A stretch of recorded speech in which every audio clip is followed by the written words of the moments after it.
Novak जोकोविच ने 20वीं बार grand slam खिताब जीतकर इतिहास रच दिया है।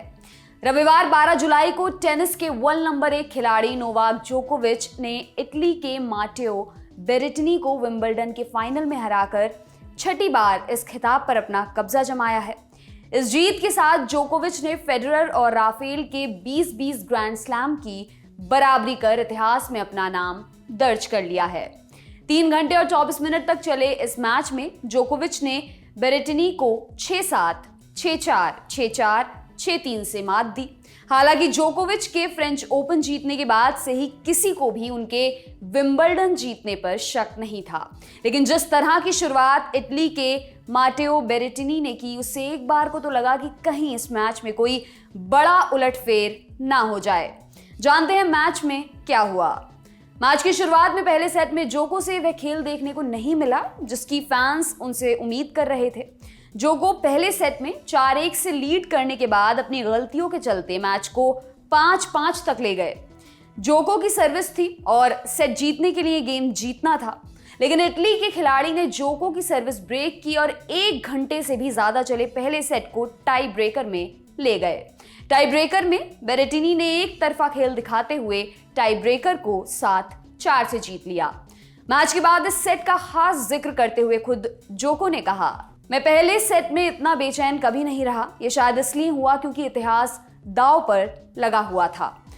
दूसरा सेट शुरू हुआ और साथ ही शुरू हो गए जोको। पलक झपकते ही जोको 4-0 से लीड करने लगे। वो 2 बार सर्विस ब्रेक कर सेट में 5-1 से आगे हो गए। बेरेटिनी ने लगातार 3 गेम जीतकर छोटी सी वापसी जरूर की, पर सेट नहीं बचा पाए।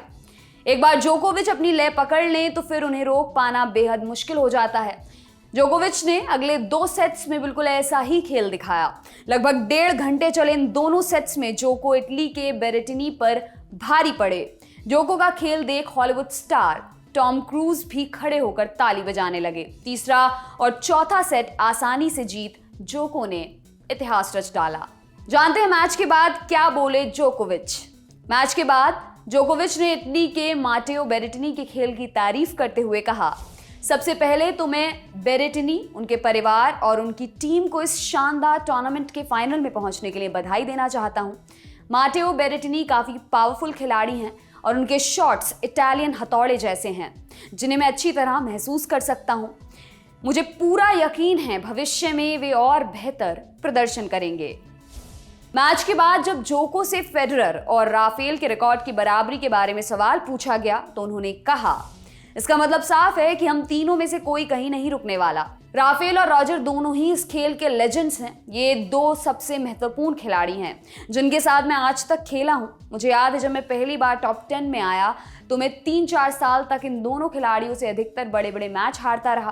फिर 2010 के बाद चीजें बदली और पिछला 1 दशक मेरे लिए काफी शानदार रहा। ये सफर यहीं खत्म नहीं होगा। आपको बता दें कि जोकोविच इस साल 3 खिताब अपने नाम कर चुके हैं। पहले ऑस्ट्रेलियाई ओपन, फिर फ्रेंच ओपन और अब विंबलडन। अगर जोकोविच इस साल न्यूयॉर्क में होने वाले यूएस ओपन को भी जीत लेते हैं तो 1969 के बाद ये कारनामा करने वाले वे पहले खिलाड़ी बन जाएंगे। जोकोविच पिछले 1 साल से भी ज्यादा समय से नंबर 1 पर बने हुए हैं। जोकोविच की नजरें अब टोक्यो में होने वाले ओलंपिक्स पर भी होंगी। अगर जोकोविच चारों स्लैम को जीतने के साथ साथ ओलंपिक गोल्ड भी जीत लेते हैं तो अपने करियर का पहला गोल्डन स्लैम जीत अमर हो जाएंगे। आपके लिए खबर लिखी हमारे साथी विपिन ने। मेरा नाम है दिव्यांशी। देखते रहिए दी लल्लन टॉप। शुक्रिया।